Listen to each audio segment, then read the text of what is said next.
எல்லாருக்கும் வணக்கம். நம்ம இன்றைக்கி இந்த வீடியோவில் பார்க்க போகிறது வந்து முருங்கைக்காய் பொரிச்ச குழம்பும் நெத்திலி கருவாடு வறுத்ததும். அதுக்கு வந்து 2 முருங்கைக்காயை எடுத்து வெட்டி வச்சுருக்குறோம். 2 தக்காளி அது சின்ன சின்னதாக வெட்டி வச்சுருக்குறோம். ஒரு பெரிய வெங்காயம் அதுவும் சின்னதாக வெட்டியிருக்கு.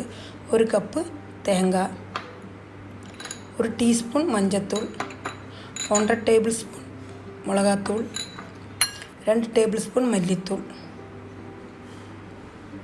அப்புறம் இதுக்கு தேவையான 2 துண்டு கருவேப்பிலை, அப்புறம் ஒரு லெமன் அளவுக்கு நம்ம புளி எடுத்துக்கலாம். அதை நம்ம நல்லா ஊற வச்சு அதோட புளியை கரைச்சி தண்ணி எடுத்து வச்சுக்கணும். ஃபஸ்ட்டே வந்து தண்ணி எடுத்து அது தேவையான தண்ணி எடுத்து வச்சு அதில் மிளகாத்தூள் போட்டு இலக்கிக்கலாம். அது கூடயே மல்லித்தூளையும் போட்டுக்கலாம்.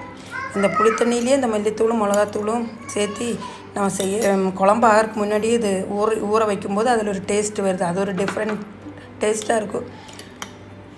நம்ம அதில் ஊற்றுறதில்ல, நேரடியாக இப்படியே கலக்கி வச்சிட்றோம்.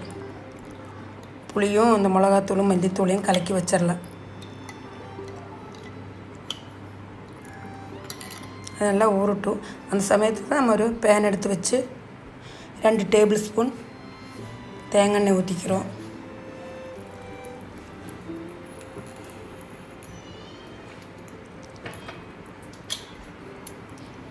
ஒரு டேபிள் ஸ்பூன் கடுகு. நான் வெந்தயம் பொடி இருக்கிறனால வெந்தயம் போடல, இல்லைன்னா இது கூட நீங்கள் வெந்தயம் போட்டுக்கலாம். அப்புறம் நம்ம வெட்டி வச்சுருக்கிற வெங்காயத்தையும் கருவேப்பிலை வணக்கிக்கலாம். அது கூட தக்காளியும் போட்டு பாதி வணங்கினதுக்கப்புறம் இந்த முருங்கைக்காயும் போட்டு வணக்கிக்கலாம். பாதி வணங்குற வரைக்கும் இதை மிக்ஸ் பண்ணிக்கலாம். உப்பு போட்டால் இதெல்லாம் சீக்கிரமாக இதாயிருங்கிறதுனால உப்பு முன்னாடியே நம்ம போட்டுக்கிறோம். தேவையான உப்பு இதில் போட்டுட்டோம். அப்புறம் நம்ம இந்த முருங்கைக்காயை இதில் போட்டுக்கலாம்.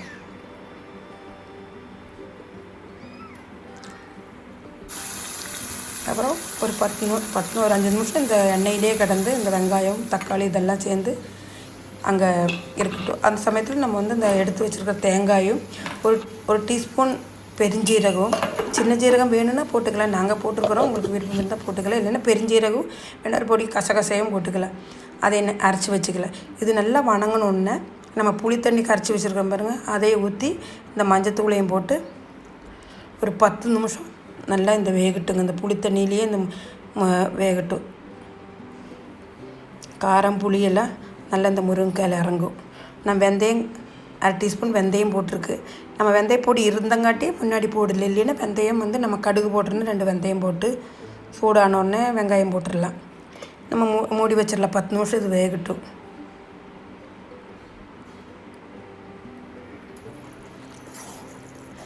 பாருங்கள், முருங்கைக்காயில் நல்லா அந்த புளி காரமெல்லாம் பிடிச்சிருக்கு. முருங்கைக்காய் நல்லா ஓரளவுக்கு வெந்திருக்கு. வெந்து முடிஞ்சோன்னா நம்ம அரைச்சி வச்சுருக்கிற அந்த தேங்காயை ஊற்றிடலாம். ஊற்றி ரொம்ப நேரம் கொதிக்க வேண்டியதை வச்சும் கிடையாது. 2 கொதி வந்தாலே போதும். ஏன்னா ஆல்ரெடி முருங்கைக்காய் வெந்திருக்கு. தேங்காய் ஊற்றணுன்னா ரொம்ப நேரம் கொதிக்க வேண்டியதில்லை. நம்ம 2 கொதி வைக்கிறதுக்கு மூடி வச்சிடலாம்.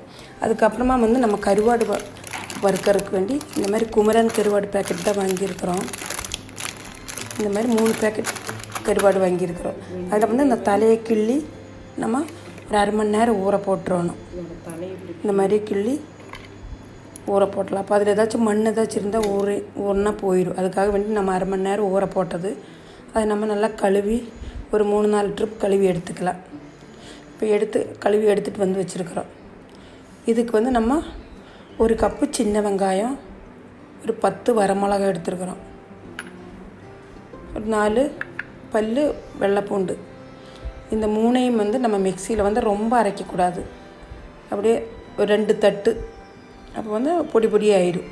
அதையும் நம்ம இந்த கருவாடு கூட போட்டு நல்லா மிக்ஸ் பண்ணிக்கலாம். அப்புறம் இந்த கருவாட்டில் மட்டும் உப்பு இருக்காது, அதனால் நம்ம உப்பையும் போட்டுக்கலாம். மற்ற கருவாட்டில் உப்பு இருக்கும், இந்த நெத்திலி கருவாட்டில் மட்டும் உப்பு இருக்காது. அப்புறம் நல்லா மிக்ஸ் பண்ணிக்கலாம். பிடிக்கிற மாதிரி கொஞ்சம் நேரம் கையிலேயே மிக்ஸ் பண்ணிக்கலாம். அதுக்கப்புறம் நம்ம ஒரு வடைச்சட்டி வச்சு ஃபஸ்ட்டு தேவையான அளவுக்கு ஊற்றிக்கலாம். அதுக்கப்புறம் வறுக்கும்போது கொஞ்சம் கூடி ஊற்றிக்கலாம். ஃபஸ்ட்டு நம்ம வந்து ஒரு டேபிள் ஸ்பூன் எண்ணெய் ஊற்றினாலும் போதும். ஊற்றி எண்ணெய் சூடானோடனே இதை நம்ம போட்டு ரொம்ப ஹை ஃப்ளேம் வைக்காமல் சிம்மில் வச்சு வறுத்துக்கலாம். அப்போ அடி பிடிக்காது.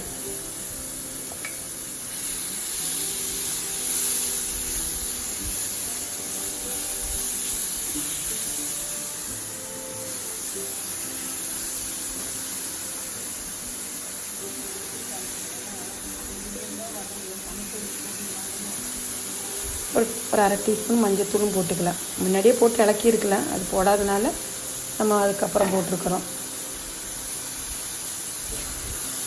இடையில லைட்டாக எண்ணெய் தூவிக்கலாம்.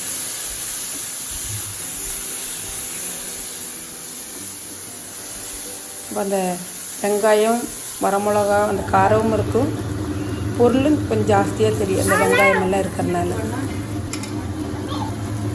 இந்த புளிக்குழம்புக்கு இந்த கருவாடு ரொம்ப நல்லாயிருக்கும். நீங்களும் இந்த வீட்டில் இதேமாதிரி செஞ்சு பாருங்கள். பிடிச்சிருந்தா லைக் பண்ணுங்கள், மறக்காமல் சப்ஸ்கிரைப் பண்ணுங்கள்.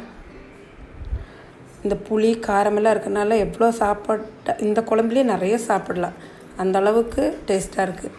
நீங்களும் இதை வீட்டில் செஞ்சு பாருங்கள். தேங்க்யூ.